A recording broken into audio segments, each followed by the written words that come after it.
అవినీతిని అంతం చేయడానికి ఏ దేశ ప్రభుత్వం చేయని ధైర్యాన్ని ఇరాక్ ప్రభుత్వం చేసింది.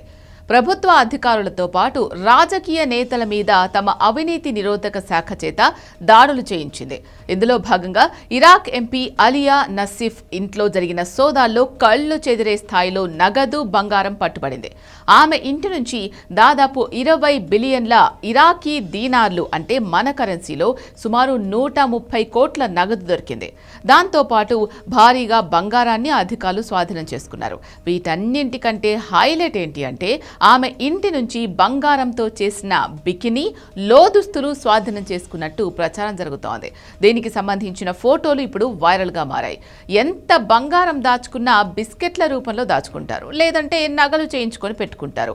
మరీ బంగారం ఎక్కువైతే ఇంట్లో సామాన్లు, బాత్రూంలో సామాన్లు కూడా బంగారంతో చేయించుకున్న ఘటనలు గతంలో చూసాం. కానీ బంగారంతో బికినీ, అండర్వేర్ లాంటివి కూడా చేయించుకోవడం ఇప్పుడు సంచలనంగా మారింది.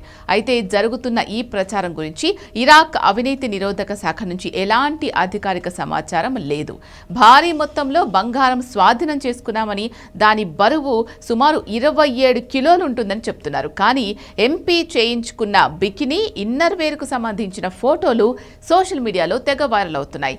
మే నెలలో ఇరాక్ కొత్త ప్రధానమంత్రిగా బాధ్యతలు చేపట్టిన అలీ అల్ జైదీ దేశంలో పాతుకుపోయిన అవినీతి వ్యవస్థను కూకటి వేళ్లతో పెకిలించి వేస్తారని ప్రమాణ స్వీకారం రోజే హామీ ఇచ్చారు. అందులో భాగంగానే ఈ భారీ అవినీతి వ్యతిరేక డ్రైవ్కు ఆదేశాలు ఇచ్చారు.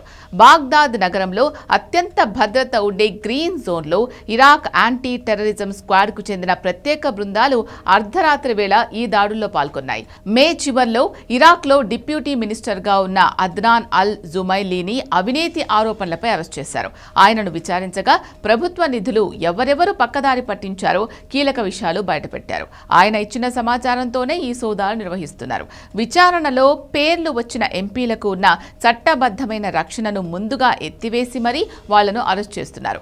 అధికారులు వస్తున్నారని ముందే పసిగట్టిన కొందరు నేతలు పారిపోవడంతో గ్రీన్ జోన్ ఎంట్రన్స్లన్నీ మూసివేసి మరీ గాలింపు చర్యలు ముమ్మరం చేశారు. ఈ తాజా దాడుల్లోనే కాకుండా కొన్ని రోజుల క్రితం జరిగిన మరో ఆపరేషన్లో ఏకంగా $107 మిలియన్ అంటే సుమారు 890 కోట్లు ప్రభుత్వ నిధులను అధికారులు రికవరీ చేశారు. అవినీతి పరులు తమ ఇళ్ల కింద గుంతలు తవ్వి అందులో ఈ డబ్బును, బంగారాన్ని దాచిపెట్టారు. ఈ రహస్య స్థావరాల నుంచి ఆస్తులను బయటకు తీయడానికి భారీ క్రేన్లు, ఎక్స్కవేటర్లు వాడాల్సి వచ్చింది.